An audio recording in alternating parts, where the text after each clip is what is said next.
Bonjour à tous et bienvenue sur Crypto Signal. Pas mal de sujets aujourd'hui, notamment le discours de Powell hier avec les taux de la Fed qui restent inchangés, mais on va surtout décrypter vite fait le discours. Analyse de l'inflation du mois de janvier, donc on va faire notre propre analyse de où on est le mois de janvier. Clôture mensuelle, donc on va essayer d'aller analyser ça également, et puis pas mal de choses et d'autres, notamment Celsius qui va plus ou moins rembourser ses créditeurs en crypto et qui émergent finalement de leur banqueroute. Donc beaucoup de sujets aujourd'hui. On va pas trop traîner, je pense, sur l'analyse technique puisqu'on a pas mal poussé les choses ces derniers temps dans ce cadre-là, et on va peut-être plutôt aller finalement se pencher sur le fondamental. Allez, intro.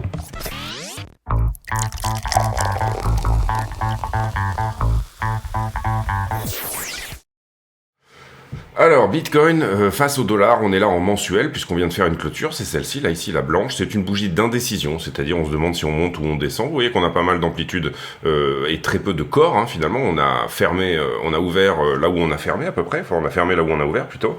Globalement, quand je vous mets les imbalances, la question c'est est-ce qu'on vient chercher l'imbalance qui est ici très légèrement au-dessus, et vous voyez qu'on l'a très légèrement entamé, donc il est possible tout simplement qu'on soit là sur un rejet. On voit les clôtures monthly ici qui finalement viennent rejeter, hein, vous le voyez ici, 1, 2, 3. Je dessine pas parce que sinon ça va vous remettre les dessins. Mais en gros, on est quand même venu chercher quelque chose dans cette imbalance. La question ici, c'est est-ce qu'on vient la manger en entier, hein, monter à 52, peut-être plus, hein, bien évidemment. Ou alors est-ce qu'on a besoin de venir ressourcer à l'intérieur de cette imbalance, à savoir tout simplement la zone des 32 et peut-être potentiellement, si on va jusqu'en bas, la zone des 28. Vous voyez que celle-ci avait été plus ou moins attaquée hein, dans les time frames précédentes. Celle-ci a été clôturée également. Et donc voilà, c'est un petit peu la question du moment. Est-ce qu'on est rejeté finalement par toutes ces clôtures monthly qui ont eu lieu ici? Et si jamais je vous la mets, la clôture, la dernière clôture monthly, hein, vous le voyez ici, elle est globalement autour du point actuel ou sur laquelle on est. Je pense que février va nous donner la réponse ici. Est-ce qu'on part pour 3 ou 4 mois, on va dire, de souffrance, jusqu'en mars par exemple, avec justement la vente des GBTC, toutes ces choses-là, etc. Et auquel cas, on reviendra visiter 32 000 $ et des zones plus inférieures, ou alors est-ce qu'on arrive à passer ces clôtures monthly, hein, qui finalement sont quand même assez... Vous voyez qu'on en a eu une ici, dans cette zone-là, une autre ici, ici également... plutôt une clôture-ouverture ici, enfin en monthly, c'est une zone de rejet qui est relativement logique. Quand je passe sur on va aller tout de suite directement au daily. On va remettre les dessins. Quand je passe sur le daily, globalement, ce qu'on peut voir, c'est un nouveau rejet, hein, d'une certaine manière, par la daily. Ça pose un petit peu la même question.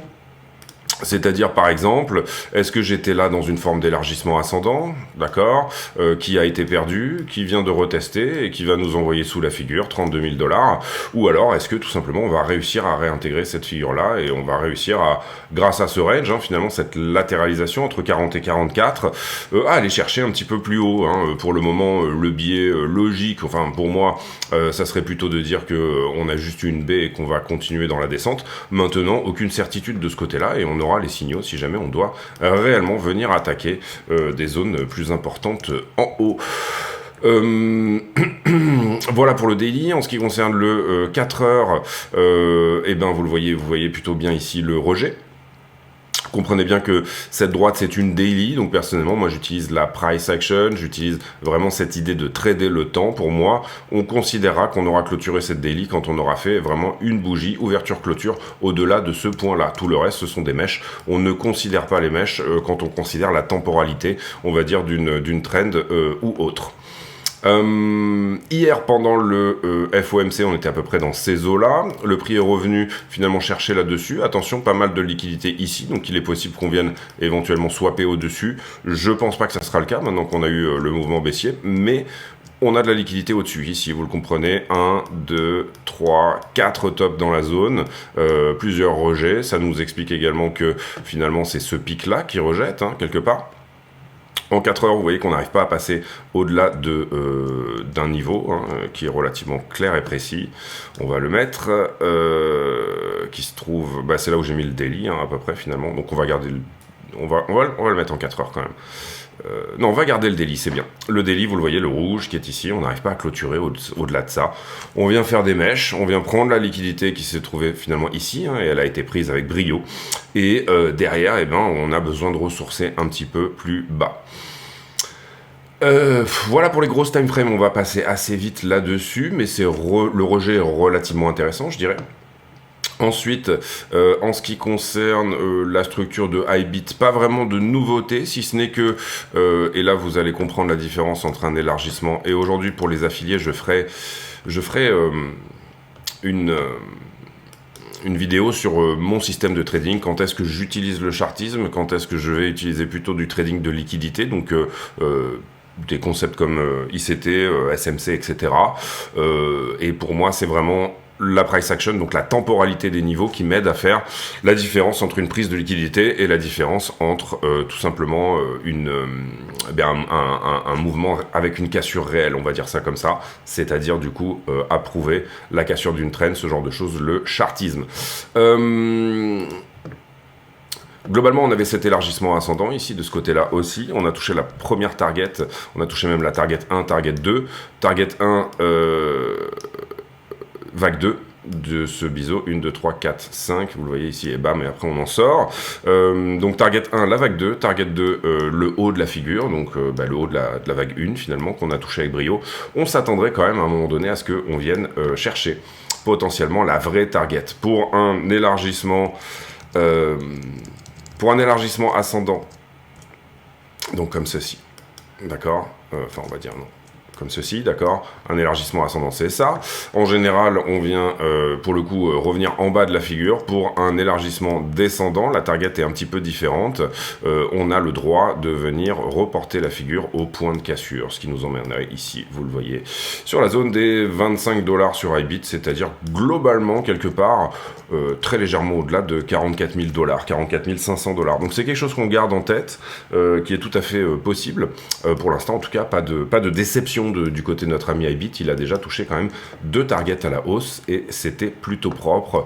On était un petit peu rentré, enfin c'était un des facteurs qui nous avait fait rentrer ici sur les 38, c'est-à-dire de dire bon, on vient de toucher en bas, on va peut-être probablement en dégager vers le haut, le casser et venir chercher cette target là. Désormais, on va voir si il aura le jus pour venir chercher la target finale finalement. Ethereum, Bitcoin, qui pour le moment se reprend un petit peu, mais sans non plus venir faire un vrai bottom. On va voir ici si lui-même se reprend. Est-ce qu'il a besoin de venir tester une trend plus importante, une trend historique qui date depuis plusieurs années, ou alors est-ce que il va dégager désormais en haut. Si jamais il vient à renfoncer la trend, attention, parce que ça nous signale un mouvement plus important pour Ethereum contre Bitcoin. Assez souvent, on va dire que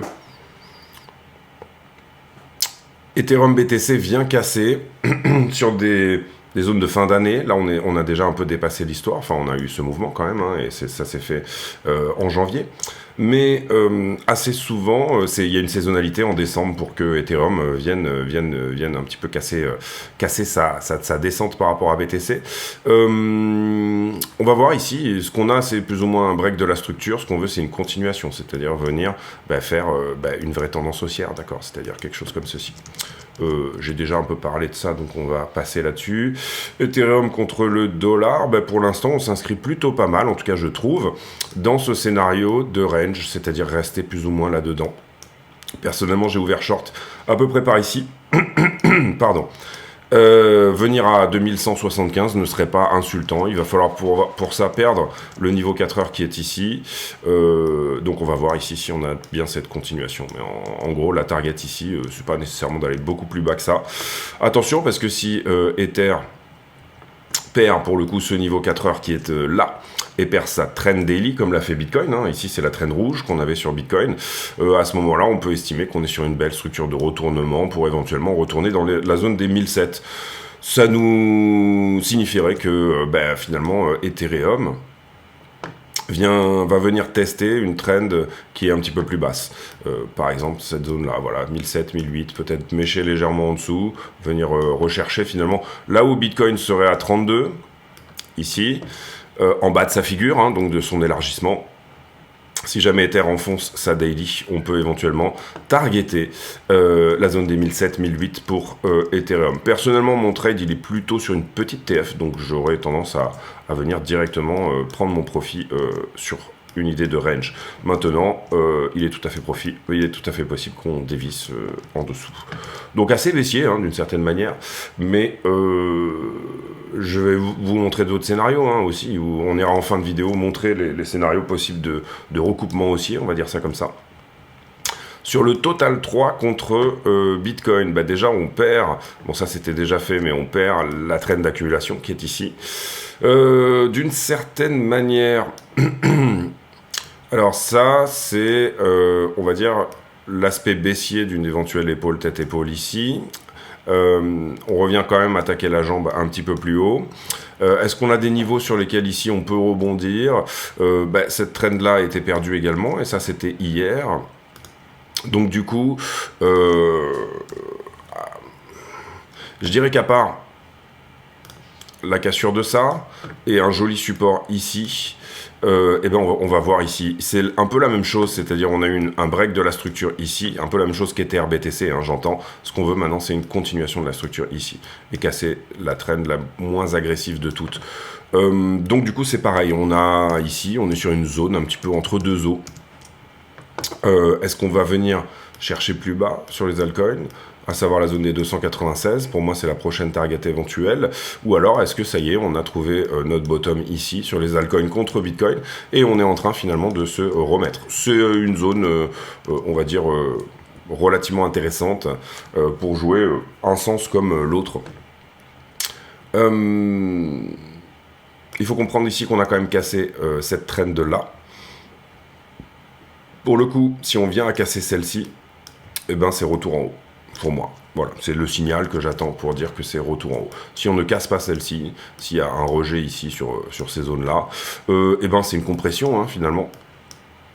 On peut enlever peut-être ça, du moins on a peut-être plutôt ce genre de choses. Et là, les deux sens sont possibles. Désolé, j'ai plus de voix. Donc intéressant également, zone intéressante. Ensuite, voilà, je pense qu'on a fait le tour, on va pas faire la stablecoin de Binance, etc. Aujourd'hui, on reviendra sur... Déjà, on va parler du discours de Powell. Excusez-moi. Et on reviendra sur les toutes petites time frames plus tard. Le discours de Powell. Globalement, j'ai trouvé Powell assez dovish, donc plutôt ok, enfin pas anti-inflation, il n'a pas eu un discours extrêmement véhément, on va dire. Ils annoncent une pause ici, il réannonce son mandat, c'est-à-dire 2% d'inflation maximum et le plein emploi. Ce qu'on peut voir quand on regarde finalement les taux d'inflation derniers,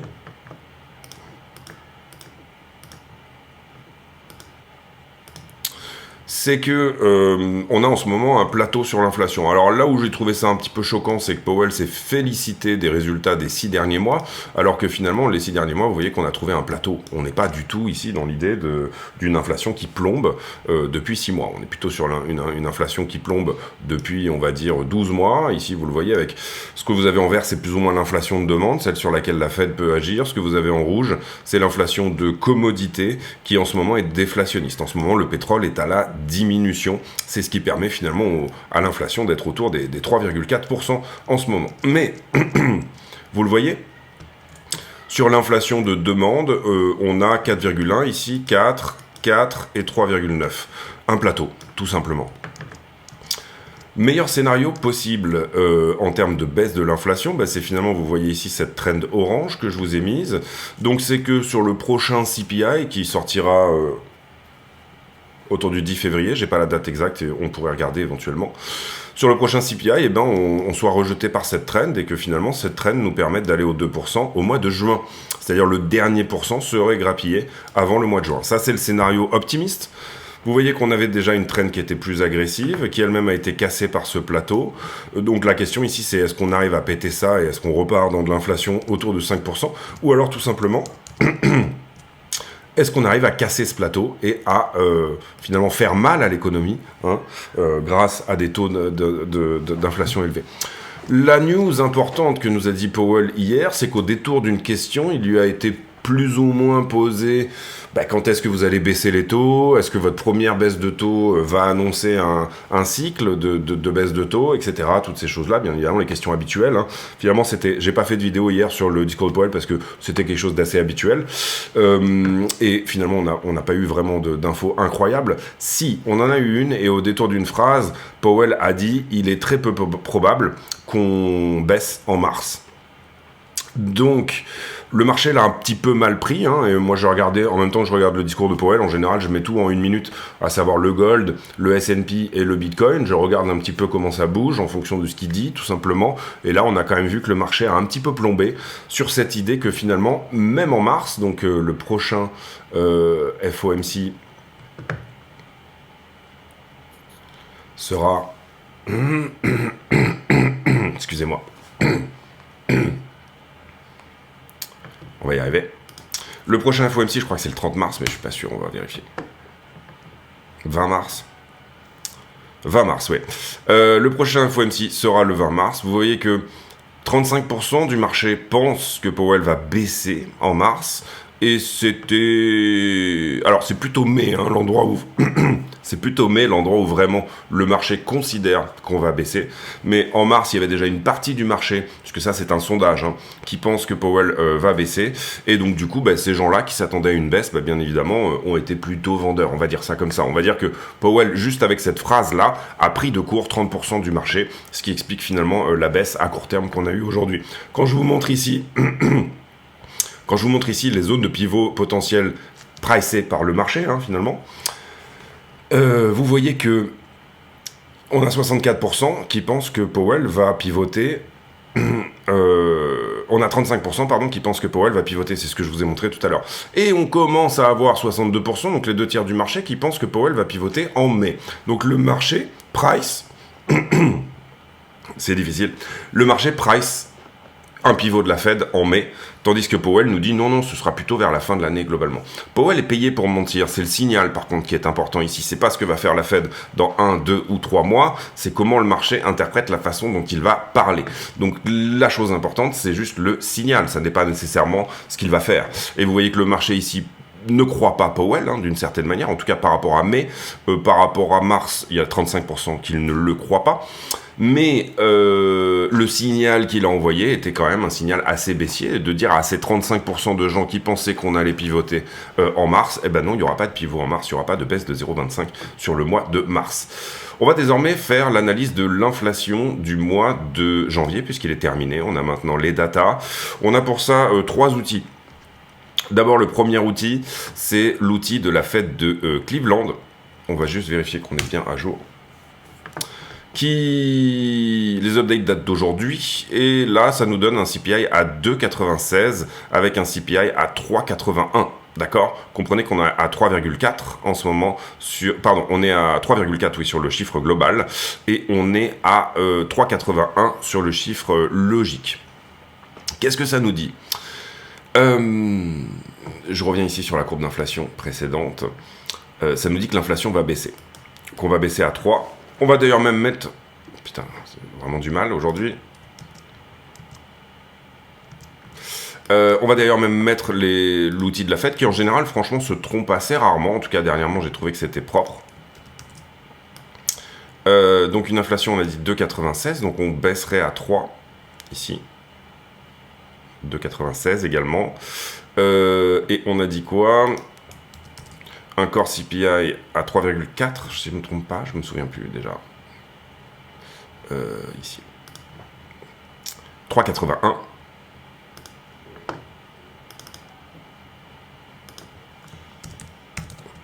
Ici, vous faites la soustraction, ça fait à peu près moins 1%, hein, si je ne me trompe pas. On va mettre moins 1, on va pas se prendre la tête.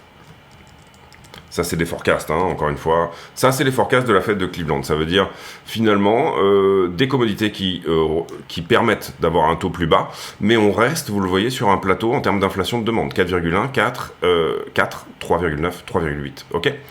Par contre, ça va dans le sens, peut-être, selon ce que nous dirait la Fed de Cleveland, bien du fait qu'on va tenir plus ou moins cette trend et l'inflation sera à 2% en juin. Ce qu'on peut imaginer, c'est que Powell va pivoter avant les 2%. Il ne va pas attendre que ça touche les 2%. Enfin, en tout cas, c'est mon avis. Maintenant, ça n'engage que moi. Il y a eu des questions là-dessus d'ailleurs hier. Il a un peu botté en touche, mais il a plus ou moins dit que oui. Il a toujours parlé, Powell, on the path to 2%, sur le chemin des 2%. On veut voir que l'inflation se dirige de manière sûre sur le chemin des 2%. Il n'a jamais dit on veut une touche à 2% et là on va baisser, ok? Donc ça va plutôt dans le sens éventuel. Si on avait effectivement ce CPI qui sortirait autour du 10 du mois, alors c'est le PCI que Powell va regarder, mais nous on a le PCI avant, donc on utilise le PCI. D'un bon PCI en fait finalement, et là vous le voyez ici, en fait finalement ce plateau qui finalement tient un peu la trend globale et un retour de l'inflation en juin autour des 2%. Powell va pivoter avant. Donc tout cela, si jamais la Fed de Cleveland avait raison, grâce à ses outils, pourrait nous emmener vers l'idée qu'on aura un bon CPI déjà, et ça c'est très haussier pour Bitcoin, un bon CPI pour le mois de janvier, et deuxième chose, eh bien que la Fed peut effectivement amorcer éventuellement, si elle a des bons chiffres ici, un pivot, que ce soit en mars ou en mai. 20 mars, 1er mai, d'accord ? Donc le marché a probablement raison si jamais on a un bon CPI effectivement sur le mois de février. J'en profite ici pour aller regarder quand est-ce que sortira le CPI. Je suis en souffrance là par rapport à ma voix. J'espère que vous mettrez un like pour dire que c'est beau. CPI qui va sortir le 13 février, d'accord ? Le mardi 13 février, on aura les chiffres de l'inflation du mois de janvier. Donc, outil de la Fed de Cleveland extrêmement baissier. Derrière, on va voir sur Trueflation. Trueflation, c'est un agrégateur. Waouh, là, ils font carrément de la pub pour du RWA. Je savais pas que c'était... C'est intéressant. Je mets en pause parce que ça n'a pas marché du tout. Je mets en pause une seconde.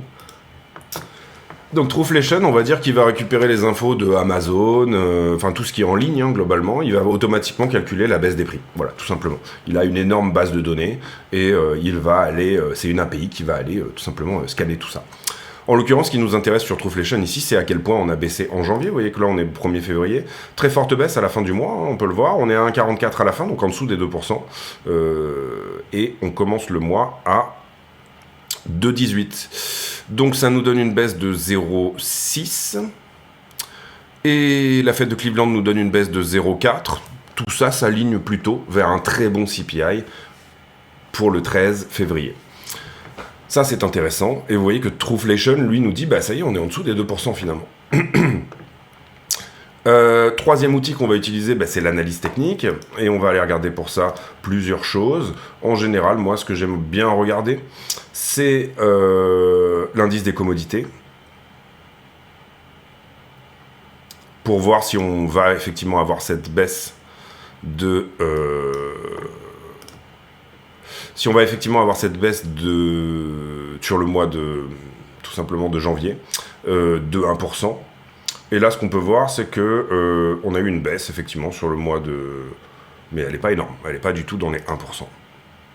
Indice des commodités, c'est finalement les matières premières. Par contre, ça m'intéresse dans le mois. Vous voyez qu'on a baissé beaucoup plus. On a baissé de 6% ici. Et puis là, en tout, la baisse est de 2,60.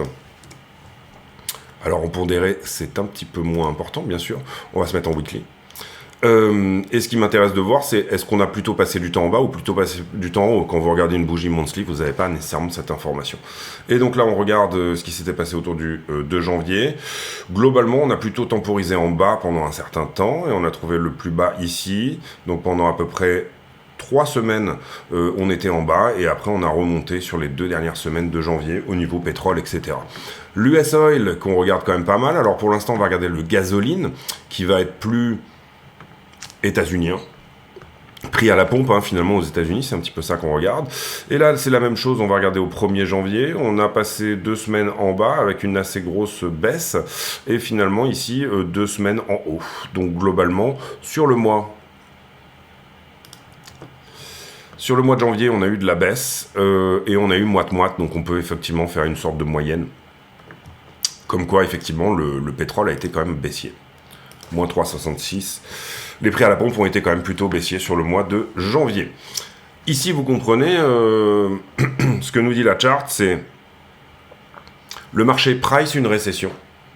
Et les États-Unis tapent dans leur stock, donc en plus, le pétrole augmente relativement peu chez eux. Le marché est en train de pricer une récession, c'est ce qui explique la baisse des prix du pétrole et des commodités dans leur ensemble. On le voit ici sur le cuivre. Cuivre qui a été plutôt à l'augmentation hein, sur le mois. Le gaz naturel qui a pas mal plombé sur le mois de février. Le prix du blé, légèrement augmenté. Donc ça, on l'a vu, les commodités. Ça, c'est le Baltic Dry Index, c'est-à-dire combien ça coûte d'importer des prix. Là, on est sur le vrac. Et là, on a bien diminué, hein, le coût de transport, hein, finalement. Et puis, ça, c'est le China vers l'Europe de l'Est. Et là, par contre, c'est pas très bon. C'est-à-dire que sur le mois de janvier, on a une énorme augmentation du coût du container pour l'emmener de la Chine vers la côte ouest des États-Unis. Ça a énormément augmenté. Pourquoi ? Mer Rouge. Probablement, ça serait plutôt vers l'Europe, mer Rouge, mais côte ouest, ouais, c'est ça, pas du tout en fait. Mais quand même une certaine tension, peut-être probablement. Et puis voilà. Et voilà un peu l'idée ici sur les commodités. Donc, est-ce qu'on va avoir un bon CPI pour le mois de janvier ? Je pense que oui, parce que c'est ce que nous disent les agrégateurs en ligne. On a effectivement des commodités qui ont corrigé, donc l'analyse globale, on va dire, et qu'on aura un bon CPI. Comprenez ici l'intérêt d'aller faire, et je pense qu'on n'a pas les forecasts encore, voilà. L'intérêt d'aller faire ça, finalement, c'est de dire... Je fais mon forecast un peu avant tout le monde, parce que j'ai 10 jours d'avance, finalement 13 jours d'avance sur le marché. Et tout le monde fait ça, hein. Ici, il n'y a pas de secret. Mais, globalement, le précédent était à 3,4. Il y a des chances qu'effectivement, on soit en dessous des 3% en headline CPI, c'est-à-dire celui qui inclut à la fois la bouffe, les commodités et tout ce dont la Fed, tout ce sur quoi la Fed peut agir. Il y a quelque chose également qu'on regarde assez souvent, c'est le housing. Pourquoi le housing ? Parce que le housing pèse beaucoup dans le CPI, et donc je crois que c'est 40%, la pondération du housing, donc les frais d'hébergement. Qu'est-ce qu'on a eu sur le mois de janvier ? On a eu quand même un housing qui a augmenté dans ses coûts, d'accord ? Donc ça va pondérer aussi, hein, également. Ici, vous le voyez, augmentation du housing de 2,49 à peu près 3,79. On a eu d'ailleurs même des gens qui ont...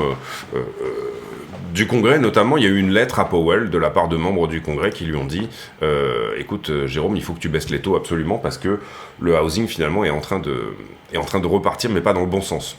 On veut faire mal au secteur du housing et finalement, les prix en augmentent dans le temps. Voilà.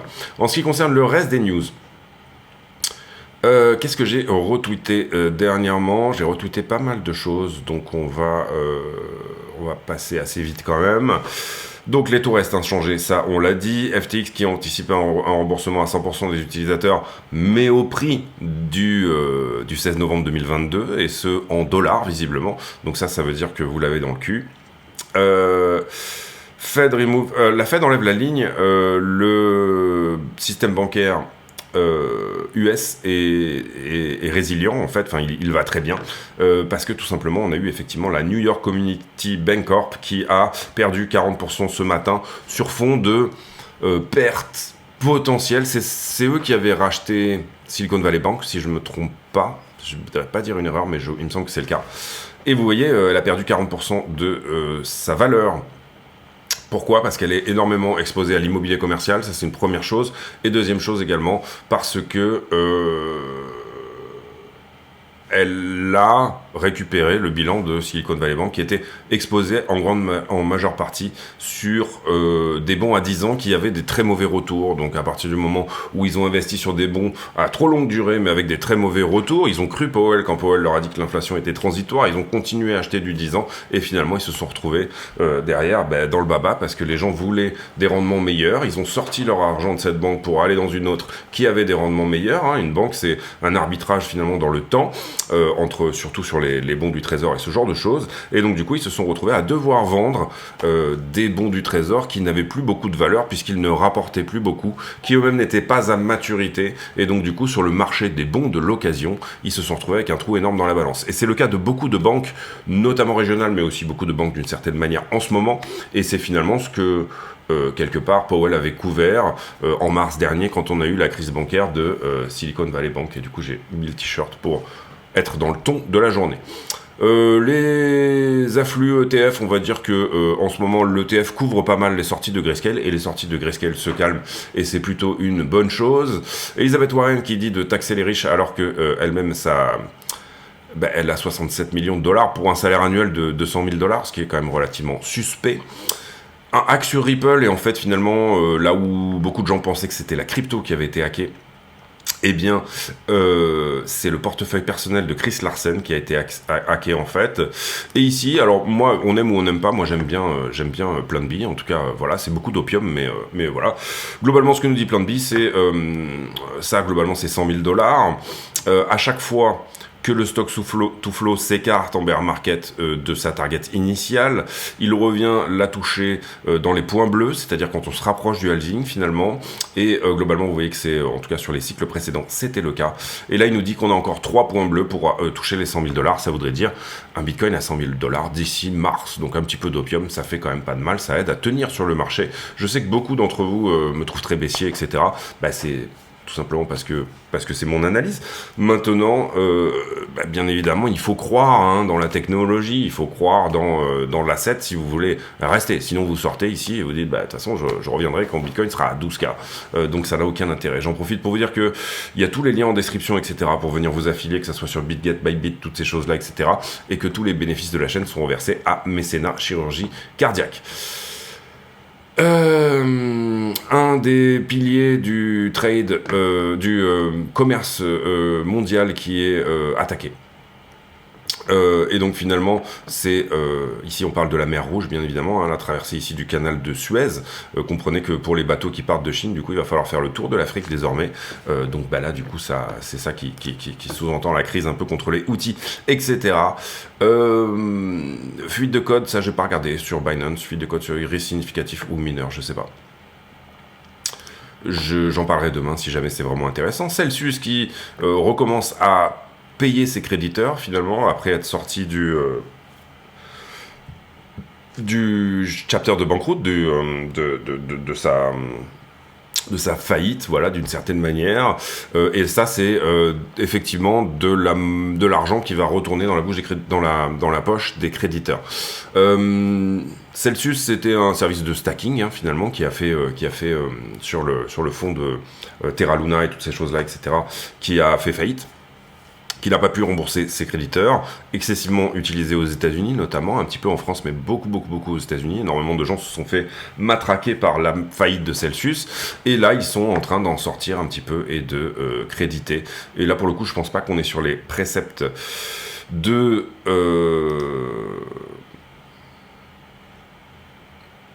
FTX, on est plutôt sur un remboursement globalement, initialement partiel, mais au prix du marché. Globalement également, je sais plus comment il s'appelle, Alex quelque chose. Je sais plus son nom, un nom de l'Est. Globalement, c'est plutôt une bonne chose. Par contre, vous allez avoir de la crypto qui va rentrer dans les poches finalement de ceux qui l'ont acheté. Faillite de Celsius, c'était à peu près dans les prix où on était déjà actuellement, c'est-à-dire autour des 40 000 dollars quand Bitcoin était autour des 40 000 dollars. C'était un des premiers à tomber. Ark Invest qui dit que l'allocation optimale en Bitcoin est autour des 20%. Est-ce qu'on va avoir une apparition des nouveaux portefeuilles? Avant, c'était 60-40, 40% actions, 60% obligations, ou l'inverse, ça dépendait un petit peu des périodes et des cycles de liquidité. Et là, en l'occurrence, on nous dit que 20%, ça serait une bonne chose. Il y a un moment donné où, carrément, BlackRock avait sorti qu'une allocation, je sais plus, je sais plus ce que c'était exactement, mais c'était énorme. Autour de 60% en Bitcoin était une bonne allocation. Ici, on nous reparle de Celsius. Est-ce que ça va constituer une pression vendeuse? Est-ce que ça va constituer une pression vendeuse? Certainement. Vous rendez des cryptos à des gens, voilà, peut-être qu'ils se sont fait peur et que derrière, ils vont les vendre. On va voir ça. Floki, pour ça, on s'en fout un petit peu. La Fed, vous le voyez, qui pose les bases finalement d'un pivot, mais qui repousse le timing. C'est exactement la lecture qu'on en a eue. Moi, j'ai regardé tout le discours hier. Du coup, voilà, je m'apprêtais à faire une vidéo, puis finalement, j'ai trouvé que c'était pas la peine. Mais qui effectivement repousse le timing des cuts. À savoir que la Fed a jamais dit qu'elle pivoterait en mars. On était plutôt sur un pivot après l'été et globalement quasiment fin de l'année. Donc le marché price le fait que la Fed va pivoter plus tôt que ce qu'elle dit. C'est son boulot, la Fed, de mentir.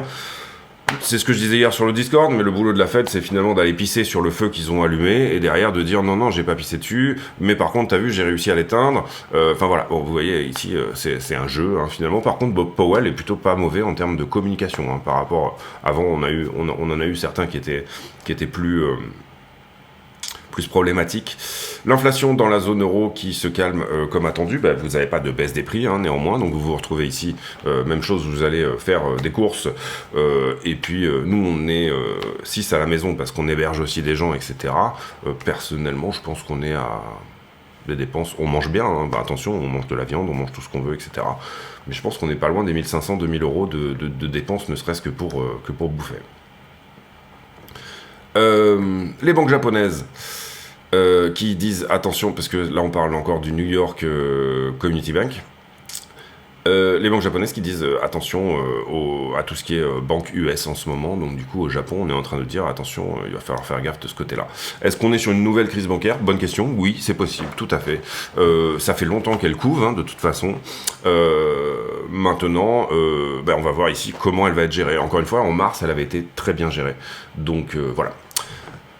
Aujourd'hui, on aura les jobless claims, c'est-à-dire les inscriptions au chômage. Ça, c'est tous les jeudis, c'est pas une news majeure. Enfin, on aura quand même ici des infos sur le chômage, hein.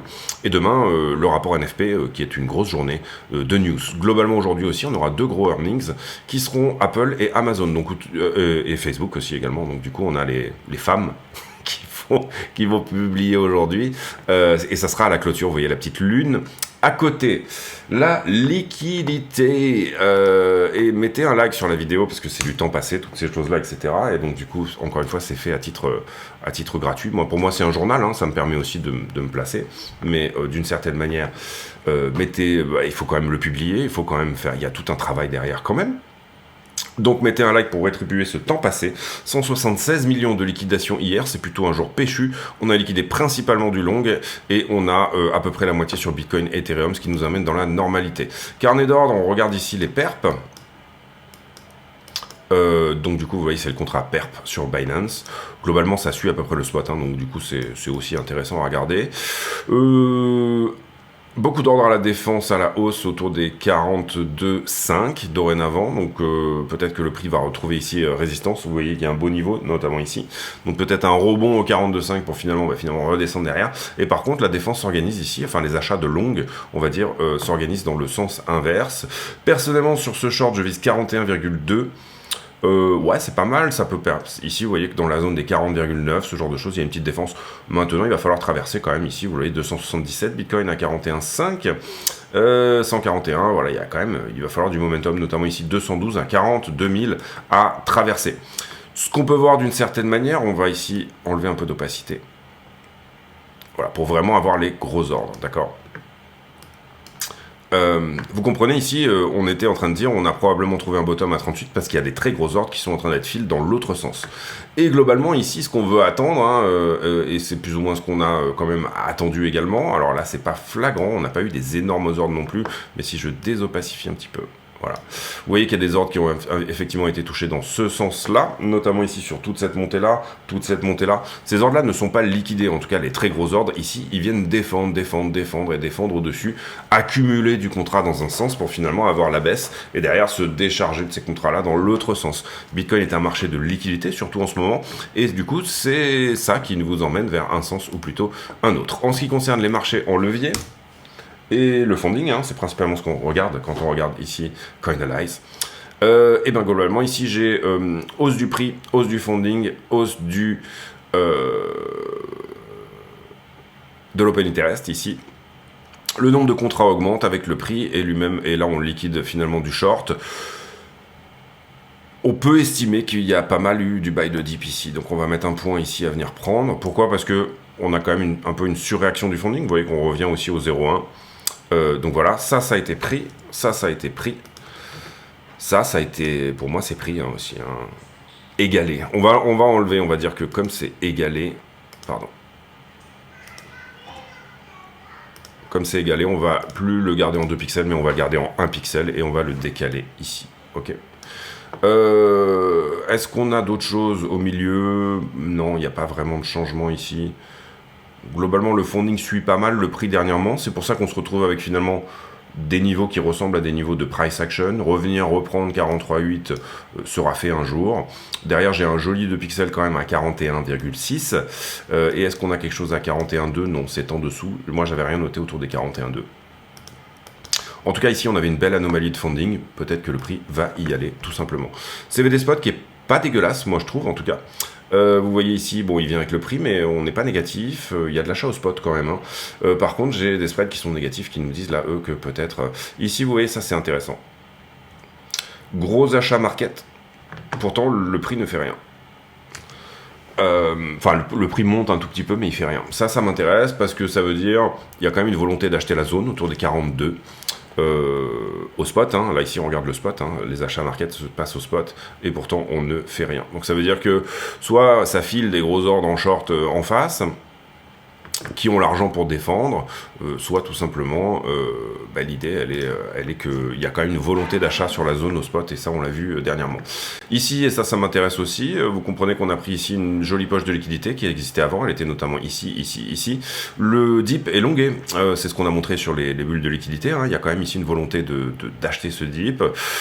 Donc on pourrait ici être dans le phénomène un peu du couteau qui tombe et qui vient liquider des longues qui sont un peu trop en avance peut-être sur ce que va nous dire le prix. Maintenant par contre je commence à avoir du short au-dessus sur la 5 jours, vous voyez que le delta long short, et là c'est de la valeur, c'est plutôt même des cumulatives level delta, c'est-à-dire tout cumulé en termes de liquidation, est-ce qu'il y en a plus au-dessus ou est-ce qu'il y en a plus au-dessous? Donc attention, c'est pas un ratio long short que moi j'utilise pas d'ailleurs. Le ratio long short, c'est est-ce que j'ai 100 personnes en short? Est-ce que j'ai une personne en long? Ça va me donner un ratio long short de, on va dire, 99%. Pour moi, ça n'a pas d'intérêt. Ce qui m'intéresse, c'est là où est la valeur. Il y a peut-être un petit intérêt, on va dire, à se poser en disant les retails sont plutôt dans un sens alors que les autres sont dans l'autre. Mais personnellement, moi, j'ai jamais eu des très bons résultats on va dire, en utilisant le ratio long short, donc je l'utilise pas, tout simplement. Ici, sur Ether, jolie poche de liquidité au 2351. Est-ce qu'on a fini le job ici? Vous voyez que la poche de liquidité a été extrêmement bien nettoyée. Ou alors, est-ce qu'on a cette idée de couteau qui tombe et que finalement, les petites positions qui ont été ouvertes là, la poche va être prise également, c'est-à-dire une descente au 2152. Personnellement, vous comprenez, je suis en short sur Ether, donc j'ai un peu ce biais de me dire qu'on va aller à 2150. Maintenant, vous voyez que la locomotive est peut-être en train de s'inverser. On avait trop de longues dans le delta, et là, actuellement, on est en train de passer sur une idée où on a un équilibrium. À minima. Est-ce qu'on va aller dans le rouge ou pas? C'est un peu la question également. En ce qui concerne... Et merde, je mets en pause une seconde, excusez-moi. Ok, donc excusez-moi, on reprend, c'est pour ça que j'ai dit merde, c'est parce que, en fait, d'habitude, je regarde l'heure ici, parce que parfois, iBlock se met pas nécessairement pile poil à l'heure quand on fait un refresh. En l'occurrence ici, non, pardon, donc du coup, on a quand même cette petite poche en bas, on a quand même, pour le coup, je vous ai parlé d'équilibrium, on est plutôt sur plus de short que de long sur la 5 jours. Effectivement, ce côté, quand même, on achète le dip avec ce couteau qui tombe, c'est pas excessif, mais vous voyez qu'il y a pas mal d'achats ici, pour aller à 41,7 dorénavant. Structure plutôt bearish, hein, ici, on ira le voir en conclusion, mais on va voir ici, peut-être que ça peut partir en haut, bien évidemment, plus de short que de long finalement sur le niveau.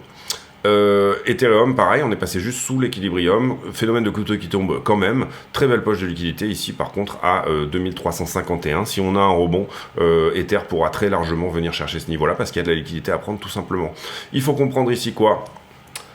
Si je suis short, je vais avoir tendance, et je suis une institution, donc j'ai énormément de pognon, je vais avoir tendance ici à libérer un petit peu de short, tout simplement pour laisser le prix remonter, également peut-être même racheter un petit peu de BTC au spot pour aider le prix à remonter, venir utiliser les stops des shorters qui sont ici pour refill du short, puisque quand vous avez besoin de contrat dans un sens, vous avez besoin de clôture de contrat dans un autre, donc une chasse au stop ici vous permet de refill dans le sens inverse, d'accord, c'est-à-dire du short là en l'occurrence. Donc peut-être que c'est ce qui va se passer. On va voir. Sur la 7 jours, eh bien, on pourrait targeter ici, on l'a dit, 41, le point chaud. On pourrait targeter en dessous, 40,2. On a de la liquidité jusqu'à 30,3 et c'est normal. Derrière, par contre, il y a un très beau point de liquidité à prendre à 44. Si le prix se reprend ici, et si bam, il commence à shoot up en haut, on peut estimer que les 3 ou 4 tops que je vous ai montrés sur la journée d'hier vont être pris tout simplement. Et sur Ether, c'est un peu moins flagrant, on a un peu moins de jaune en haut, mais il y en a, et globalement, ici, vous le voyez, ça target pas mal 2150, à savoir le bas de range. On va voir ici dans quel sens va parler finalement la liquidité. Le coin screener, donc le total des alts, est-ce qu'elles sont longuées ou pas? C'est un ratio ici global de longues. Vous voyez qu'on a pas mal ici d'absence de longues sur certaines. On a bien nettoyé sur les alts. Est-ce qu'on a besoin d'aller totalement dans l'absence totale de longues ou pas? C'est une question, mais globalement, les alts ont quand même bien nettoyé. On revient sur le prix ici. On fait la conclusion de cette vidéo. On va directement shooter sur le 5 minutes. Je sais pas si j'ai mis des Kinashi là. Qu'est-ce qui s'est passé? Voilà, c'est mieux. Alors. Petite TF, pour moi, bon ben on repasse sous, enfin on se refait jeter une nouvelle fois par la daily. Ce qui était ça, la distribution a été perdue, donc ça on peut l'enlever complètement. Cette accumulation là est perdue, désormais on en est sûr. On va la garder quand même, et vous voyez ici, bon elle est perdue, retestée, etc. Structure plutôt bearish là-dedans. Est-ce que c'est en raison du discours de Powell ou pas? Je pense qu'il y a un peu de tout ici, tout simplement, mais pas forcément. Mais en tout cas, Powell qui a dit, bah, moi, ce que je vais faire, c'est que je ne bougerai pas probablement les taux en mars. Je pense qu'on peut s'attendre à de la correction. Je pense que derrière, le prix, par contre, va pricer ce bon CPI. Pardon, excusez-moi. Ici, je considère qu'on a un flag. On va voir si c'est le cas. Pour le moment, il n'est pas tout à fait confirmé. Mais voilà, si on avait un flag, vous voyez que ça nous emmène au 40,4, d'accord? Est-ce qu'on a un niveau sur 40,4 qui pourra après nous dire que... Ouais, à part la borne ici, celle-ci, j'ai pas grand-chose, vous le voyez là-dedans. Ce qu'on veut, c'est éventuellement que ces niveaux aient déjà réagi par le passé. C'est pour ça qu'on vise 41,2 ici, puisque c'est un petit niveau, vous le voyez ici. C'est pour ça qu'on peut viser éventuellement 41,4, parce qu'il y a quelque chose également en 5 minutes. Et vous voyez qu'il y a un très beau niveau 1 heure sur le niveau sur lequel on vient juste de rebondir, d'accord 41 800. Nous amener à une réaction quasi certaine. Et moi j'aime beaucoup ce genre de niveau, d'ailleurs j'aurais pu intraday ouvrir un long là-dessus, c'est juste que j'y étais pas, 1h30, mais ce niveau devait provoquer une réaction, et c'est ça derrière dans la price action qui est quand même relativement péchu. Alors là c'est un 1 heure, donc un 1 heure, je vais vous le montrer en 1 heure.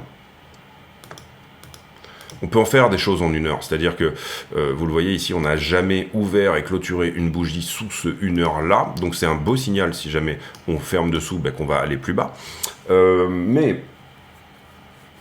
Donc, et encore une fois, structure plutôt bearish ici, on va voir, ça peut se reprendre, encore une fois. Dans une structure bearish, vous avez aussi toujours un retournement, une sorte de W, d'accord la question ici, c'est finalement, est-ce qu'on vient casser ça, ou est-ce qu'on vient casser ça c'est plus ou moins, vous l'avez dans le flag, plus ou moins la réponse. Et voilà, le problème, ce que je dis, c'est les niveaux 1 heure sont extrêmement puissants. C'est ce qu'on voit ici. Cela dit, on peut faire des choses en 1 heure. C'est-à-dire que là, vous le voyez d'ailleurs dans les mèches, finalement ici, 41,5 pour 41, on fait une mèche de moins 400 $. Et c'est le problème de ces niveaux-là, c'est qu'on sait qu'ils ont de la puissance, mais par contre, on a tellement une temporalité dans laquelle le prix peut aller mécher qui est importante, et bien que finalement, ce sont des entrées qui restent hasardeuses avec du gros levier, en tout cas. Sinon, si vous rentrez ici on va dire en spot par exemple, vous avez quand même des bonnes chances qu'il y ait quelque chose. Mais j'adore ces niveaux, moi. Personnellement, je serais peut-être plus rentré sur le 5 minutes du bas. Si j'avais ouvert un long, même intraday.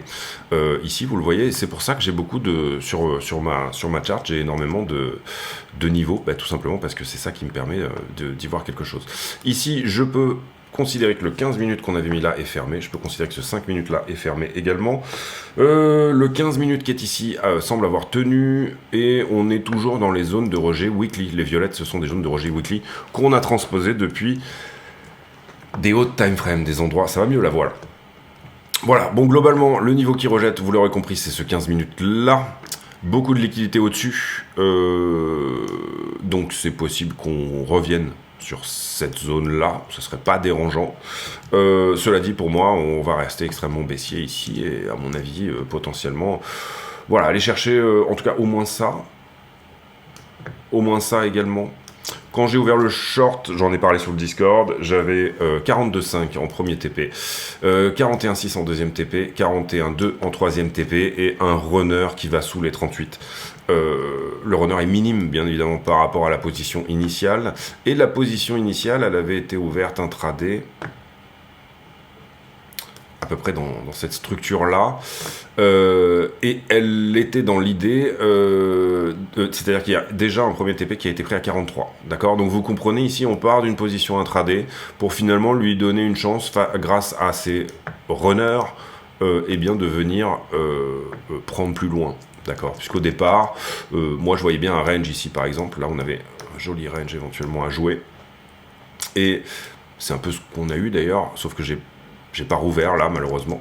Mais pour le coup, là, ça y est, on a dévissé en bas, on est sorti du range, d'accord. Là, il y a une très belle déviation dessous. Mais une fois qu'on avait la structure ici, c'était intéressant de rouvrir pour revenir prendre le point haut, et même quasi au-delà, autour des 43. Je ne l'ai pas fait, hein, personnellement, j'ai pas pris ce long-là. J'ai été plutôt passif hier. Imaginons que vous voyez ça comme un flag ou comme un élargissement, c'est pas tellement la question. On a quand même des petites chances de venir cueillir ici les 38. Je vous dis pas de vendre tous vos BTC, de racheter à 38 ou 36. C'est pas du tout la question. On parle de trading ici, donc du coup c'est un risk management qui est totalement différent que de la gestion active de portefeuille, dans laquelle on va être certes actif, mais quand même avec un petit peu plus de... être un peu plus passive. Là, encore une fois, on a un risk management, on sait exactement ce qu'on veut risquer sur tel ou tel scénario, les gens sont un peu trop, des fois, j'allais dire nazis, mais extrémistes, on va dire ça comme ça, sur l'idée d'achat-revente ou quoi que ce soit. Là, on parle de trading, on parle pas de gestion active de portefeuille. Moi, mes bitcoins, je les touche pas pour le moment. Même si on va à 32, je les touche pas. J'ai pas l'intention de racheter nécessairement les 32 parce que c'est un endroit où que j'ai déjà payé sur la descente. Voilà. En tout cas, dans l'idée, pour moi, on a fini une baie. Maintenant, je peux me tromper. Encore une fois, j'ai aucun problème avec ça. Dans l'idée, on a fini une baie. Ça veut dire qu'on va faire une C qui va aller en dessous de ça. Ça, c'est le scénario initial. Maintenant. On a quand même de la liquidité autour des 44-44,5, à peu près dans cette zone-là. Donc je suis ouvert à toute structure qui pourrait éventuellement me dire ça. Ok. C'est pour ça que je prends des profits sur ce short. Voilà, je suis ouvert à ça. C'est-à-dire... On va y arriver. Une A, 1, 2, 3, admettons. Une B, 1, 2, 3, ok. Et là, par contre, pour moi, si on casse, c'est intéressant. Également, et pour avoir quand même une ouverture sur le scénario haussier, voilà, on va dire ça comme ça. Et j'ai oublié d'en parler sur le monthly. C'est souvent le cas quand on a des rejets en haut time frame, mais on reste ouvert également à ce scénario-là. Vous avez ici une ligne de coup. Vous avez ici une épaule. Vous avez ici la tête. Alors l'épaule est extrêmement petite. Hein. On se le cache pas. Vous avez la tête. On vient de former une autre épaule. Est-ce qu'on est venu tester pour autant 32? Pas encore. Donc ça c'est à voir. Mais en gros, revenir ici, là, rebondir. Et finalement shoot up, sans revenir nécessairement à 32, mais on peut ici peut-être estimer qu'on est dans cette idée-là. Attention, hein, on parle d'une épaule tête-épaule qui n'existe pas pour le moment, hein, donc ça je l'ai beaucoup dit aussi également, c'est à la cassure qu'on pourra dire effectivement, oui, il y a quelque chose d'intéressant en termes de structure de retournement. Mais épaule tête-épaule donc inversée, retour au 32, si on tient les 32, si on ne vient pas les enfoncer, si on ne vient pas enfoncer plus bas, ça peut, de 32 à 27 finalement ça reste de toute façon intéressant, et qu'on fait ça, là pour le coup vous avez votre target pour le prochain bull run, en tout cas dans l'idéologie chartiste on va dire. Épaule tête épaule, c'est une figure que j'aime bien moi parce que l'épaule tête épaule inversée, elle nous sort Elle nous sort 80% de sortie haussière quand elle a cassé, hein, encore une fois. Là, on est en train juste de regarder une charte. Mais bon, globalement, 146 000 $ pour le bull run. J'ai d'autres scénarios où on va à 215, mais 140, vous voyez que c'est super cohérent, en fait, hein, je trouve. Par rapport à d'autres choses également que j'ai, encore une fois, sur des TF plus importantes, que j'ai partagé d'ailleurs il y a de ça peu de temps. 210, 215, j'ai partagé ce scénario-là sur... la vidéo affiliée. Voilà les amis, je vous laisse là-dessus, c'était une vidéo assez complète. Pour le moment on est plutôt baissier court terme. Est-ce qu'on touche les 32 ou pas? Finalement ça serait un joli nettoyage à faire avant de repartir. Comprenez qu'il y a quand même quelques confluences qui pourraient nous y emmener. Si on devait tabler sur une temporalité, le croisement finalement entre cette trend ici et le niveau des 32 nous emmènerait à peu près en mars. C'est pour ça que je défends beaucoup l'idée qu'on est parti pour 2-3 mois de correction. Maintenant, si je vois quelque chose qui se réveille avant, si je vois des petites structures de retournement, etc. avant ça, je ne manquerai pas d'en parler. Pour le moment, en tout cas pour moi, on a perdu cette daily qui était très importante à tenir. Donc c'est un retour en bas de la figure, c'est-à-dire 33 là, ici, en l'occurrence, dans cette imbalance-là. Maintenant... il y a des choses qui pourraient nous emmener avant ça, à retaper 48, etc. Ce genre de choses. Et ça, on ne manquera pas d'en parler. Je vous laisse là-dessus. J'espère que cette vidéo vous a plu. Désolé d'être assez baissier. Hein. Finalement, je ne vais pas vous envoyer de l'opium pour faire du follower. Je sais que beaucoup de gens ont besoin d'un soutien psychologique dans des moments où ça baisse. C'est pas mon cas. C'est pas ce que vous allez trouver ici. Donc du coup, voilà. C'est à peu près comme ça pour le moment. Encore une fois, il y a encore des scénarios aussi, il y en a beaucoup. Personnellement, je tablerai sur 20-30% de chances qu'on vienne avant mars et avant les 32 000 $ casser les 48 000 et quelques, 49, 2, 40, voilà. Et en l'occurrence, je vous les ai montrés en début de vidéo, c'est aller chercher plus loin dans l'imbalance qui se trouve à peu près dans cette zone-là. Donc aller chercher plus loin dans cette imbalance, bien évidemment, ça nous dit, ok, sur celle de News ETF, c'était pas le top en fait, et on est sur quelque chose qui pourrait éventuellement aller plus haut. Comprenez bien aussi que ces corrections sont normales, ça c'est normal, ça c'est normal, ça on le vit très bien, tout ça on le vit très bien, ça c'est normal aussi, moins 20%, moins 30%, c'est des choses qui sont logiques, on ne peut pas monter en ligne droite, et voilà, c'est des choses qui sont, je pense, importantes à dire aussi, c'est-à-dire que il faut que vous ayez ici l'ouverture de vous dire peut-être que c'est plutôt sain si on redescend sous les 32, etc. Peut-être que mon alt season elle sera d'autant plus péchue, peut-être que ce genre de choses, etc. Maintenant, encore une fois, l'idée là, ça serait peut-être de potentiellement faire quelque chose comme ça, et ce jusqu'en mars. Ici, c'est le scénario original. Si on a tous les signes que c'est pas le cas, et à ce moment-là, on droppera ce scénario et on ira éventuellement sur autre chose. Et vous voyez qu'intraday, ça m'arrive également d'ouvrir du long. Donc il y a ici énormément de possibilités, on va dire ça comme ça. J'espère que cette vidéo vous a plu. J'ai pour habitude en fin de vidéo de poser une question à la course, c'est-à-dire une question qui n'a rien à voir avec le prix du Bitcoin, mais qui nous permet de converser de choses et d'autres. Et oui, j'ai oublié de dire, dans la partie haussière aussi, on a quand même un CME qui est plutôt longué. En tout cas, c'est ce qu'on peut voir en ce moment. Et on a quand même des flots ETF qui commencent à s'améliorer. Hein, d'accord, sur le Fonda, on est en train d'améliorer un certain nombre de choses. Donc voilà, donc ça c'est important.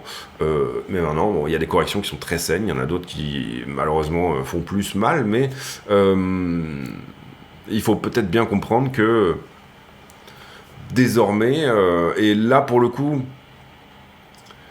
J'ai parlé de la saisonnalité d'Ethereum BTC, mais la saisonnalité d'Ethereum BTC en général, elle a tendance à vraiment s'améliorer. C'est quelque chose qui est relativement intéressant à voir.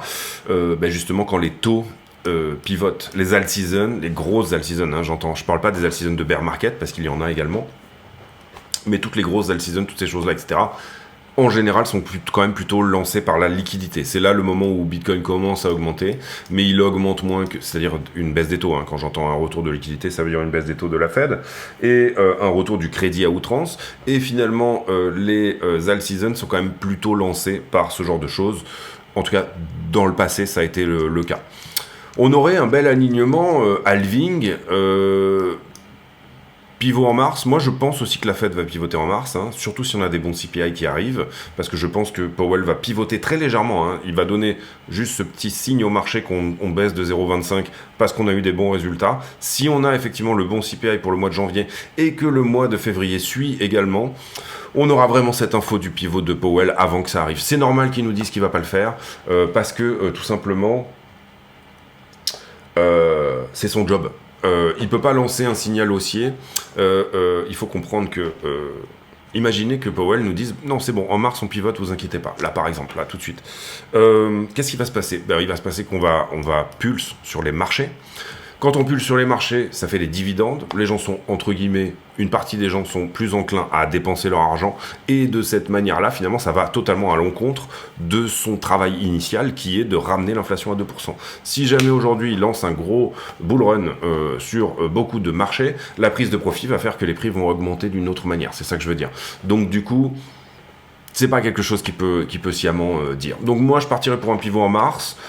Mais maximum, en plus on le voit, hein, la dette des États-Unis est quand même relativement intenable en ce moment. On va dire qu'au niveau du bilan, c'est pas très beau. Je sais plus ici où est le debt clock normal. Là on n'est pas au bon endroit. 2024. On est actuellement à 34 trillions de dettes au niveau des US. J'avais fait d'ailleurs hier, désolé ça sera long mais en fait je m'en fous, j'avais fait d'ailleurs hier sur le Discord une manière d'essayer d'appréhender le monde d'aujourd'hui, je pense assez intéressante. Maintenant je veux pas m'envoyer non plus des fleurs mais voilà. 34 trillions, on était ne serait-ce qu'il y a 18 mois autour des 30 trillions, donc on a pris 10% de dette en 18 mois à cause de taux d'intérêt important. L'État est obligé de se refinancer. Au moment où ces bons arrivent à expiration, finalement, un ancien bon de 10 ans, il va devoir finalement reprendre une dette, et là, en ce moment, il la prend à 5%. Donc c'est pour ça qu'on a une très forte augmentation, bien sûr. Et là, ce que j'expliquais hier, et ce que je regardais, et je pense que ça a un petit peu d'intérêt, c'est que finalement, on voit que les États-Unis ont 34 trillions de dettes, et ce pour 330 millions d'habitants, finalement $100 000 par habitant, hein, d'une certaine manière, c'est assez limpide en termes de chiffres. Et en France, nous, on a 66 millions d'habitants et on n'a que, entre guillemets, 3 trillions. C'est-à-dire que globalement, on a à peu près 5 fois moins d'habitants pour 10 fois moins de dettes. Donc en France, l'endroit où finalement on est plutôt dans un welfare, hein, on a quand même un système de santé, etc., toutes ces choses-là, on a quand même un système qui nous permet... encore, peut-être pendant quelques temps, peut-être que c'est fini, mais voilà, de vivre correctement, de prendre soin de nos blessés, de soigner nos malades, et en même temps d'éduquer nos enfants, et ainsi de suite, et ben on se retrouve avec une dette 2 fois moins importante par habitant. Donc ça, c'est intéressant. Et finalement, qu'est-ce que ça vous dit? Ça vous dit le poids de la dette pour être à la fois le banquier, le gendarme et le juge du monde. Le poids de la dette est colossal. Avec un pays qui est libéral, donc théoriquement quand même, et qui est quand même relativement, oui, libéral, voilà, avec un État fédéral qui prend soin des gens, mais sans plus, et ben finalement, on se retrouve avec cette idée que la dette US par habitant est bien plus importante. Donc c'est très cher d'être le gendarme du monde. Enfin voilà, c'est ça que je veux expliquer un petit peu dans cette idée-là. C'était un aparté de fin de vidéo. Du coup, on aura passé l'heure, mais c'est du coup des choses auxquelles moi je réfléchis un peu tous les jours. Et puis quand j'y pense, finalement, je les drop dans la vidéo également. Mais là, il faut comprendre que... de toute façon, on va nous dire, de toute façon, j'emprunte au banquier, donc c'est bon, il va me payer. À un moment donné, c'est lui qui imprime, donc ça va, il n'y a aucun souci. Et c'est un petit peu ce dans quoi est le monde en ce moment, c'est-à-dire de dire, il y a trop de dettes aux États-Unis, mais vous le voyez, le S&P fait un ATH, etc., toutes ces choses-là, l'inflation se calme quand même, etc., donc on peut peut-être continuer à imprimer comme ça indéfiniment, c'est pas tellement un problème. Le problème risque de se poser le jour où on aura un vrai problème du plafond de la dette. Et finalement, le plafond de la dette, il a été revoté dernièrement par un accord bipartite entre la Chambre des représentants et l'administration Biden, où finalement personne ne peut se targuer d'être celui qui va dire maintenant les États-Unis sont en défaut de paiement. Personne ne peut être le président qui va dire j'ai provoqué la plus grosse crise mondiale de l'histoire de l'humanité. Ça n'est pas possible d'être celui qui fait ça. Donc du coup, et même que ça soit du côté de la Chambre des représentants, vous voyez que finalement ils ont laissé ils ont lâché la bride. Il y a eu des petites frictions sur l'Ukraine, sur des tas de choses, etc. Et puis finalement, le budget doit être ce qu'il est. Si les États-Unis arrêtent d'être le gendarme du monde, le dollar arrête d'être le dollar, et leur dette ne vaut plus rien. Donc ils sont obligés à cette fuite en avant, finalement, où ça leur coûte trop cher. Quel est le reset possible et le seul et unique? Une guerre civile aux États-Unis, un conflit mondial. Je vois pas d'autre chose, sincèrement, où, pour le coup, on pourra resetter l'histoire. Je vois pas autre chose que ça. Voilà, les amis, j'espère. Donc, violence interne ou violence externe, à un moment donné, un autre gendarme du monde qui apparaît, peut-être potentiellement la Chine, peut-être autre chose, mais qui apparaît et qui dit, moi j'en ai un peu marre que tu sois le gendarme du monde, et c'est quand même plus ou moins ce qu'on... La direction actuelle revient vers une multipolarisation du monde, et ça, autant... on va dire... Bon, ouais, alors Trump a dit beaucoup de conneries, il en a pas fait beaucoup, il en a fait beaucoup, il a quand même à un moment donné pris le problème de la Chine à bras-le-corps, on va dire pour un Américain. Maintenant, ce problème de la Chine, finalement, Biden en a un petit peu irrité aussi. Et puis, voilà, les démocrates, c'est autre chose aux États-Unis. C'est quand même énormément basé sur cette idée, finalement, de dette et toutes ces choses-là, quoi, voilà. Voilà, désolé pour cet aparté de fin, enfin, en tout cas, voilà, mais l'idée, je trouve ça assez intéressant que, finalement, on soit sur une dette par habitant 2 fois plus importante aux États-Unis, alors que nous, on a en France, quand même, énormément de bénéfices à être dans un pays de la 3e voie, je dirais ça, parce que finalement la France n'est pas un pays, c'est un pays un peu différent quand même, par rapport à tout ce qui a pu se faire jusque-là. Heureusement, on s'est battu pour une certaine partie de nos droits, j'aurais envie de dire, et puis c'est un pays un peu différent par rapport à tout ce qui s'est fait jusque-là, au sens où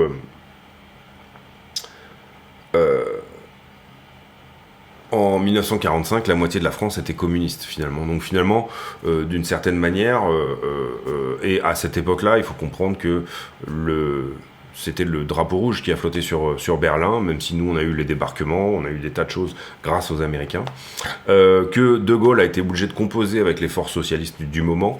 C'est ce qui a donné aussi également quand même cette idée, puisque la France a depuis toujours quand même été un pays d'égalité, on peut au moins lui donner ça. C'est ce qui a quand même donné aussi l'idée d'une un peu 3e voie, et même De Gaulle a aussi vraiment cultivé cette idée de la France souveraine. Et donc du coup, on a une société qui est relativement spéciale dans le monde actuel, et je pense qu'il faut qu'on la protège d'une certaine manière, c'est-à-dire égalité des chances, soigner nos malades, encore une fois, toutes ces choses-là. Et en plus, on a un contexte géographique quand même qui est exceptionnel, on est en plein milieu de l'Europe, donc théoriquement pour nous, ça devrait être une manne d'or que d'avoir des autoroutes. Finalement, l'argent va ailleurs, mais bon, ça on le sait. On a une très belle agriculture, et bravo les agriculteurs, moi je trouve en tout cas pour ce que vous faites, il faut se battre. Et voilà, par contre, on a une perte de souveraineté énorme. On a la chance d'avoir de l'atome, mais on est en train de perdre cette souveraineté-là. On avait voilà, tout ce qui est également vente de Alstom. Là, j'ai vu dernièrement également un contrat sur les... c'est Safran, je crois, qui va filer de la technologie gratuite aux Indiens.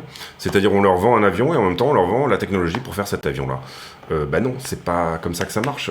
Il faut le faire comme le font les Américains, c'est-à-dire protectionnisme maximum. Si j'achète une technologie, je mets même un tampon dessus qui dit que c'est du quasi-secret de défense. Tu ne peux pas, toi, l'exporter. Si je te laisse une technologie, elle est pour chez toi et tu n'auras pas le droit de l'exporter ailleurs.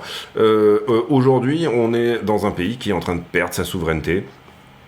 Donc ça c'est quelque chose qui est extrêmement important, et voilà, on est dans un pays qui prend pas à bras le corps les problèmes qu'il devrait prendre, c'est-à-dire en fait on a les conditions optimales pour être un des plus beaux pays du monde, et en termes même d'endettement, je dirais qu'on a vraiment des conditions optimales aussi. On n'a plus d'industrie, mais est-ce que c'est vraiment un problème? Je pense qu'on pourrait même s'en sortir sans industrie, puisque d'une certaine manière, je pense qu'on a des tas d'autres ressources en France, voilà. Par contre, il nous faut une souveraineté, c'est-à-dire pouvoir se nourrir, avec souveraineté, pouvoir se défendre avec souveraineté, garder finalement les endettements qu'on a pris sur des cinquantaines d'années, les garder au sein de la souveraineté française également. Ça veut dire ne pas vendre des contrats d'armement avec la technologie dedans. Garder la souveraineté de l'énergie, c'est-à-dire l'atome. On avait des projets fantastiques pour faire de l'atome extrêmement propre, c'est-à-dire avec très peu de déchets, même en utilisant les déchets qui sont déjà existants, c'est-à-dire qu'on aurait racheté, on aurait racheté les déchets pour pouvoir finalement faire des, je crois que c'était Super Phoenix ou je sais plus le nom du projet, mais voilà, et tout ça a été plus ou moins abandonné. On avait des investissements qui ont été faits, qui ont été pharaoniques sur 50 ans, etc. Les autoroutes en faisant partie, et qui finalement aujourd'hui ne sont plus souverains. Et ça, c'est un vrai problème. Ça veut dire que il faut un chef. Et pour le moment, on a plutôt des petits banquiers. On a plutôt des petits banquiers ou des petits fachos. Voilà. Mais il y a personne qui réellement, a une vision. Et presque le petit banquier vous vous donnerait envie de voter pour le petit facho tellement il est vraiment minable. Donc c'est ça le problème, voilà, le problème il est là, le problème c'est avoir quelqu'un qui dit maintenant la France elle doit être souveraine, et franchement je vois pas grand monde dans le paysage politique qui est en train de proposer ça, voilà. Je vous laisse là-dessus, on se retrouve pour une nouvelle vidéo, pour le coup c'était très long, je pense que c'est la vidéo la plus longue de l'histoire de la chaîne. De toute façon, je pense qu'il en reste plus qu'un ou deux. En l'occurrence, j'ai pour habitude de poser une question à la con en fin de vidéo. La question à la con du jour, elle sera sur... Tiens, je vais à la banque dans pas longtemps. Quelles sont vos relations avec votre banque? Je pense que je l'ai peut-être déjà posée, celle-ci. Voilà, est-ce que vous avez des bonnes relations avec votre banque ou pas? Allez, je vous laisse là-dessus, on se retrouve demain pour une nouvelle vidéo. D'ici là, portez-vous bien, à très bientôt. Ciao, ciao.